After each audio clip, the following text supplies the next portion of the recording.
En este video se va a hablar sobre la trama de Steven Universe, así que si querés ver la serie y no te querés spoilear sobre nada al respecto, es mejor que saques el video ahora. Una vez dicho eso, empecemos.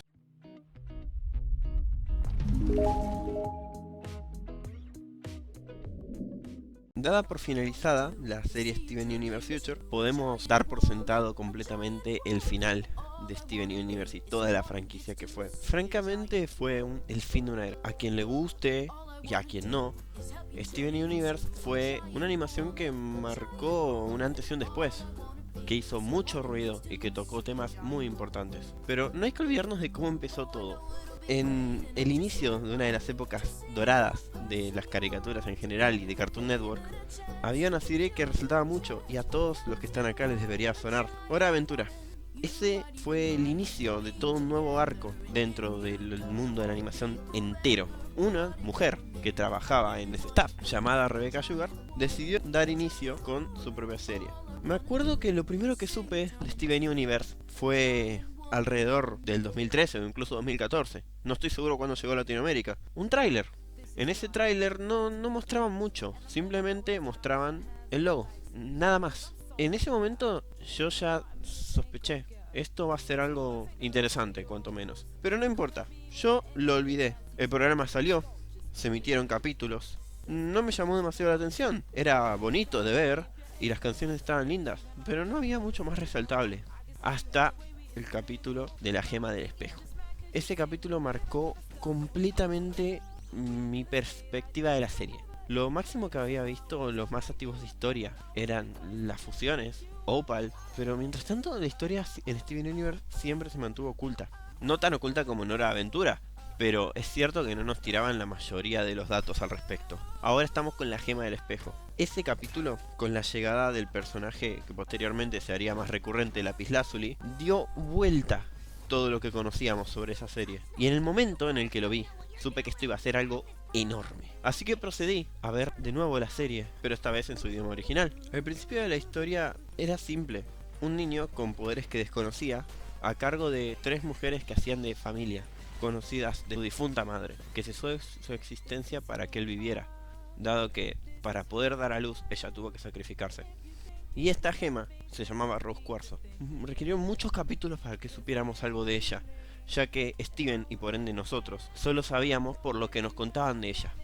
Y la tenían evangelizada totalmente. Era un ser perfecto, sin fallas, que solo veía amor en todos lados. O eso es lo que nosotros supimos. Tomó un gran trabajo para la serie y para los personajes de construir lentamente lo que fue Rose Cuarzo. No era una figura perfecta, para nada. De hecho, terminaron dándose cuenta que era su peor enemigo. Y este personaje tenía una presencia tan importante que todos le tenían estima. Incluso Steven, que no la había conocido. Amatista, que la veía como una madre. Garnet, que la veía como un modelo a seguir. Y Perla, que la veía como el amor de su vida.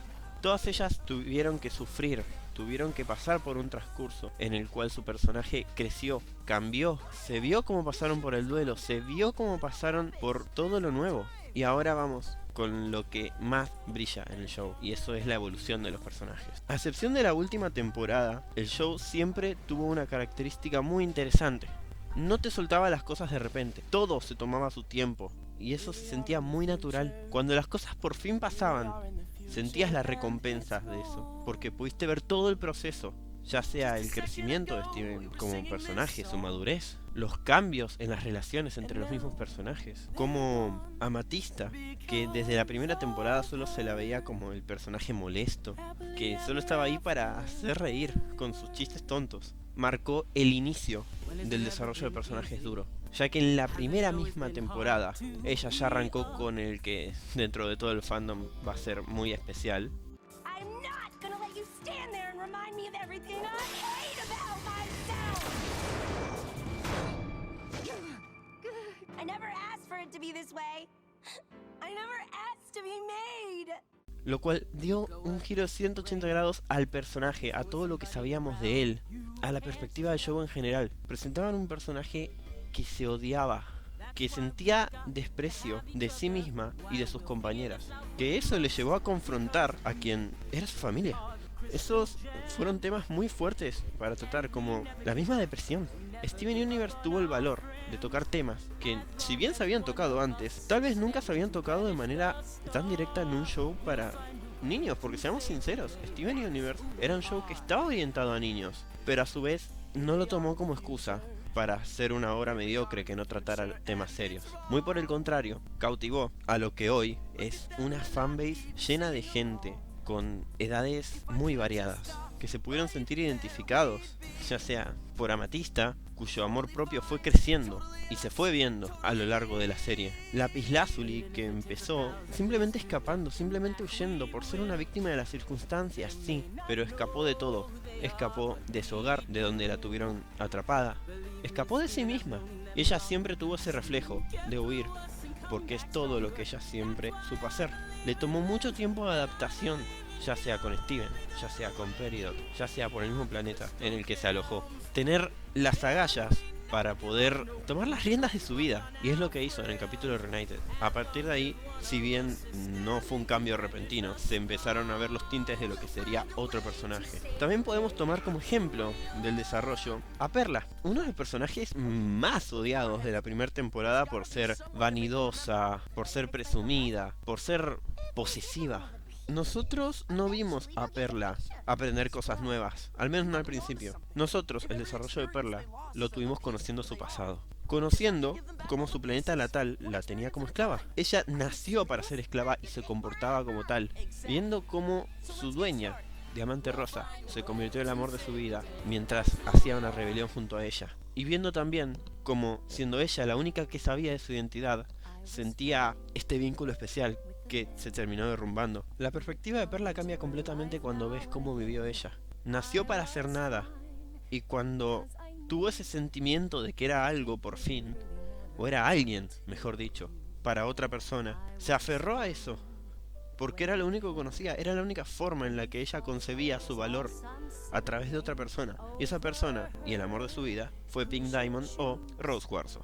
Esto la llevó a obsesionarse con ella y seguirla a todas partes ciegamente. Que si bien no se puede negar que ella tuvo el deseo de libertad y ella lo aplicó a través de la revolución, ella siempre estuvo siguiendo a Rose. Y es por eso que donde uno más empatiza con todas las cosas odiosas que hizo en la primera y segunda temporada es en el momento en el que ves que Rose, recordemos, el amor de su vida, murió, y sin que ella pudiera confesársele lo que fue un romance de miles de años. Si Rose lo sabía o no, no es importante, porque Perla nunca pudo confesárselo y le quedaron cuentas pendientes. Ella sentía profunda adoración por este ser, quien eligió a un humano para tener descendencia. Pero aún así, para que vean la profundidad que ha tenido la serie en sus momentos, incluso los personajes secundarios, los personajes que podríamos considerar más irrelevantes como los humanos, son disfrutables, son lindos de ver y tienen un desarrollo impecable, en su mayoría. Tomemos, por ejemplo, a Sadie, un personaje muy entrañable que en las primeras temporadas se la puede ver trabajando en un local de donas, claramente siendo infeliz en su trabajo, pero no haciendo nada. Con el tiempo se revela artísticamente. Cuando conocemos a su familia, vemos por qué ella era tan insegura. Tenían una madre sobreprotectora y acaparadora. Y como Steven Universe nos ha enseñado, la mejor forma en la que se pudo resolver eso fue con la comunicación. Ella pudo hablar con su madre, ella pudo plantear su problema, ella pudo entender la visión de la otra persona. A partir de ahí ella se pudo desenvolver artísticamente.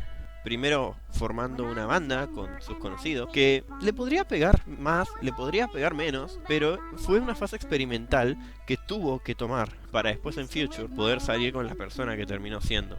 Y ya en el epílogo se la ve como una persona libre, como una persona feliz, contenta de haber fracasado todo lo que fracasó, porque eso fue lo que la llevó a estar donde está. Y mostrando que equivocarse no es algo a lo que tengamos que tenerle miedo. Un personaje secundario dio mensajes tan profundos como esos.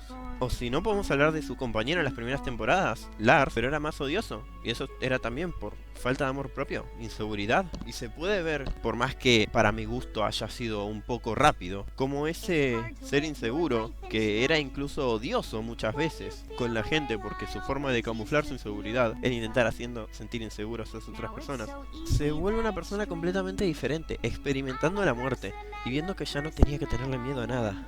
La mayoría de los personajes, si no es que todos, atraviesan cambios. Y no solo porque el guión lo requiera, sino porque naturalmente cambian. Steven Universe fue un proyecto hecho con mucho amor. Desde el primer capítulo hasta el último.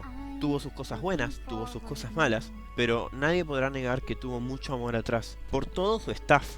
La atención a detalle que tuvo tanto en fondos, en personajes, en actitudes, incluso en capítulos de relleno. Los personajes eran coherentes con quienes eran y no había información que estuviera de más. Siempre fueron muy meticulosos con todo lo que hicieron y siempre cuidaron mucho los aspectos psicológicos de cada uno. El estilo artístico es único, lleno de música real que su creadora y compositora de la mayoría de las canciones considera que formaron parte de su vida y a través de eso nos la transmitió a nosotros y a más de uno le ha servido para que forme parte de su vida y le ha ayudado a crecer. El amor en Steven Universe es también un recurso narrativo. El amor mueve a los personajes, pero no de una manera mágica que hace lo que puede, al menos hasta la última temporada. El amor es la motivación de los personajes. El amor de Perla por su difunta líder, el amor de Garnet por las dos partes que la unen, el amor de Amatista por el lugar en el que ella nació, el amor de Steven por toda su familia. El amor es una fuerza que en Steven Universe se sintió de manera orgánica, en toda su obra. Ya sea amor romántico, amor fraternal, toda la obra mueve constantemente los hilos a punta de amor. Y esta fue una creación que aportó muchísima visibilidad, primero, a la comunidad LGBT, haciendo que la mayoría de los personajes, si bien las gemas no tienen un sexo biológico, sí tienen la concepción de un género y se consideran del género femenino, siendo todas ellas, si se le puede llamar, lesbianas, o mínimo dándole visibilidad a esa parte de la comunidad que está tan desaparecida en los medios, deconstruyendo o al menos exponiendo muchos problemas que tienen que ver con la masculinidad de los personajes, o de cómo naturalmente un personaje puede no serlo y no va a haber ningún problema, o que incluso haya personajes de la comunidad trans o no binarios, porque los personajes de esta obra nunca van a juzgar a alguien por lo que es, sino por lo que hace. Al margen de la visibilidad de la comunidad, que hay gente que le puede gustar, hay gente que no le puede gustar, pero hey, que está. Se pusieron sobre la mesa temas muy importantes que deberían ponerse más seguido. Problemas intrafamiliares, faltas de comunicación, relaciones tóxicas, de distintos tipos, viéndose ya sea en la literalidad de una relación entre dos personajes o en las llamadas fusiones, que demostraban las dinámicas de diferentes relaciones en un personaje. Trastornos mentales como la depresión, la ansiedad, el estrés postraumático, la falta de un padre o de una madre, cómo puede afectar las crisis de identidad. Hay muchos temas muy importantes que pueden hacer la diferencia en la crianza de un niño, una niña, un adolescente. Y me alegra que haya habido varias generaciones que hayan tenido esa etapa de su vida y hayan podido ver Steven Universe y que hayan puesto tantas cosas sobre la mesa como lo hizo. Me alegra que se les dé la oportunidad de poder hablar y me alegra haber formado parte de este momento y que esta serie haya formado parte de mí. Muchas gracias. You can make it different. You can make it right. You can make it better. We don't have to fight. You can make it effort. Starting with tonight. Me siento un poco melancólico por lo anterior dicho. Así que, como despedida a la serie y a todo lo que nos hizo pasar, vamos por un último. That's why the people of this world believe in Garnet, Amethyst, and Pearl, and Steven.